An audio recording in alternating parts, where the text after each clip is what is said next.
માળિયા મિયાણા તાલુકાના જસાપર ગામના ખેડૂતોએ ગામની સીમમાંથી પસાર થતા પ્રસ્તાવિત નેશનલ હાઈવે 151A માળિયા પીપળિયા માર્ગના જમીન સંપાદન સામે ઉગ્ર વિરોધ નોંધાવ્યો હતો।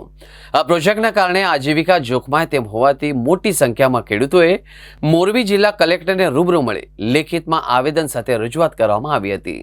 ખેડૂતોએ કહ્યું કે આ નવો હાઈવે પ્રોજેક્ટ અમલમાં આવે તો જસાપર ગામના આશરે 25 ખેડૂતની 200 વીઘા ખેતીની જમીન કપાતમાં જાય તેમ છે, જેના કારણે કેટલાક ખેડૂતોએ સંપૂર્ણપણે જમીન વિહોણા બની જાય એવી સ્થિતિ સર્જાશે।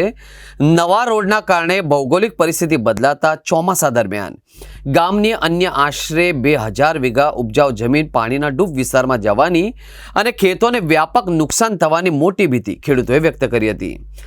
આ પ્રોજેક્ટની પ્રભાવિત ખેડૂત પરિવારોને વતનમાંથી સ્થળાંતર કરવાની નોબત આવી શકે તેમ આવેદનપત્રમાં જણાવ્યું હતું। આવેદનપત્રમાં ખેડૂતોએ રજૂઆત કરી હતી કે પીપળિયા 4 રસ્તાથી માળિયા સુધીનો જૂનો હાઈવે પહેલેથી જ અસ્તિત્વમાં છે, જેના નવીનીકરણ અને જમીન સંપાદનની પ્રક્રિયા પૂર્ણ કરી વર્ષ 2022માં જ ખેડૂતોને વળતર પણ ચૂકવી દેવાયું છે। તેમ છતાંય માત્ર મોટી બરાર ગામ પાસેના એક વળાંકને ટાળવા માટે નેશનલ હાઈવે દ્વારા આ નવો બાયપાસ જેવો રોડ પ્રસ્તાવિત કરાયો છે। હાલના રોડ અને નવા બનનારા રોડ વચ્ચેનું અંતર માંડ 1 કિલોમીટર પણ ઓછું છે અને કુલ લંબાઈમાં પણ નજીવી જ ફેરફાર થાય છે, જેથી કરોડોના ખર્ચે અને ખેડૂતોને બરબાદ કરીને નવો રોડ બનવાની કોઈ તરકીદ જરૂરિયાત જણાતી નથી તેમ ખેડૂતોએ જણાવ્યું છે।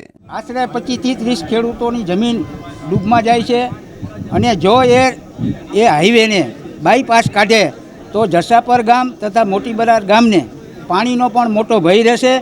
આવી જ રીતે આ જ હાઈવે ઉપર આમરોણ ગામે જે બાયપાસ હતો એને ફેરવીને અત્યારે જે ગામમાં હતો ત્યાં લીધો, એવી જ રીતે આ જસાપર ગામને અને મોટી બરાર ગામને અને બધા ખેડૂતોને ન્યાય મળે જો એ રોડ અહીંયા બને તો, એવી અમારી રજૂઆત કલેક્ટર સાહેબને હતી।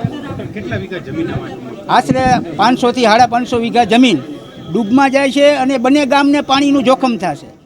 માળિયા પીપળિયા જે નેશનલ હાઈવે છે ત્યાં જે પ્રપોઝડ રોડ છે એ બાબતે જસાપરના ખેડૂતો દ્વારા રજૂઆત કરવામાં આવેલી છે। એ બાબતે અમે નેશનલ હાઈવેના જે અધિકારીઓ છે એમને જે ખેડૂતોની રજૂઆત છે એ બાબતે જાણ કરશું અને યોગ્ય કાર્યવાહી થાય એ બાબતે એમને સૂચિત પણ કરશું।